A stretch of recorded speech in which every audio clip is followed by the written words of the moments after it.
Today, we woke up to appreciate every moment in the magical part of the world, Mindanao. Come to discover its magic, where beauty unfolds with every step you take.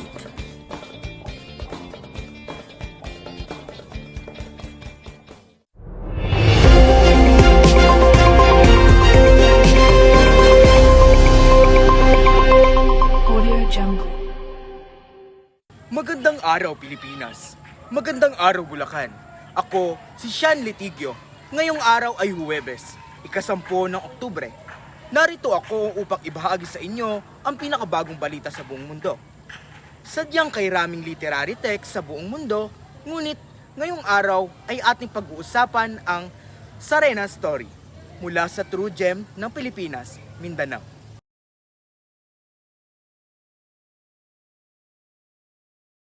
Ang libro ay tungkol sa isang batang babae na nakatira sa isang lugar na dati ay masaya.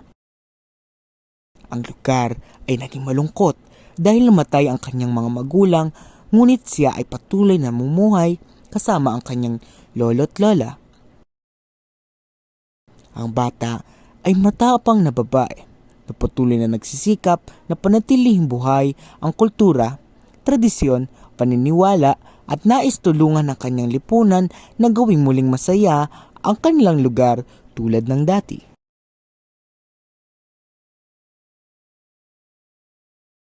Ang kwento ay umiikot sa maalamat na figurang si Magbangal, isang mangangaso at magsasaka na may kakayahang gamitin ang mga puwersa ng kalikasan. Nang malapit na ang panahon ng pagtatanim, ipinakita ni Magbangal ang kahangahang kasanayan sa paglilinis ng lupa gamit ang kanyang kagamitan. Ang kwentong ito ay nagsisilbing paalala sa mga magsasaka na maghasik ng kanilang mga buto.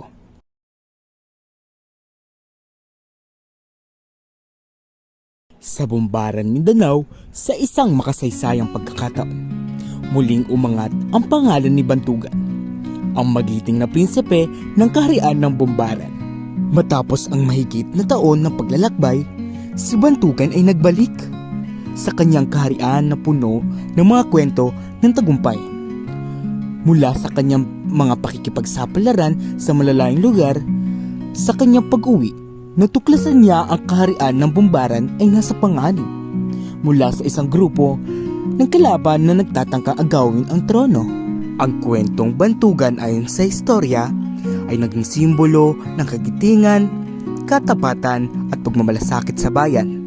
Ang kanyang mga pakikipagsapalaran ay tagapagmana ng tunay na diwa ng pagiging bayani.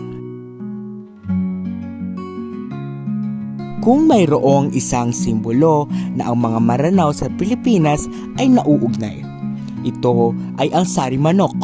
Ang sari manok ay isang mahalagang bahagi ng pamanang kultura ng mga Maranao. Ito ay ginagamit sa maraming mga ritual at ito rin ay nagpapakita ng kanilang mga natatanging arkitestong henyo. Ang tribong Maranao ay mula sa isla ng Mindanao, sa katimugang bahagi ng Pilipinas, at bago pa man dumating ang mga Kastila sa bansa, mayroon na silang kultura, wika, paniniwala at sining. At ang sari manok na may maganda at makulay na balahibo ay madalas na inilalarawan sa kanilang mga masining, pandekorasyon at mga disenyong arkitektura.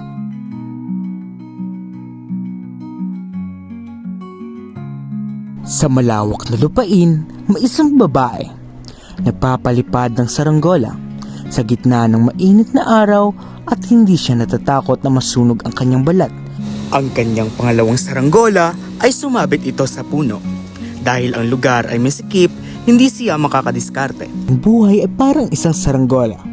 Ang mga pagsubok ay parang mga hangin na kailangang harapin ng buong puso at katapangan. Nasa sinulid ang diskarte at ang kasipagan ay dapat panindigan para ito'y mapalipad, pataas, papunta sa walang hanggan. Magandang araw. Ano ang pinakamagandang katangian ng Mindanao para sa iyo?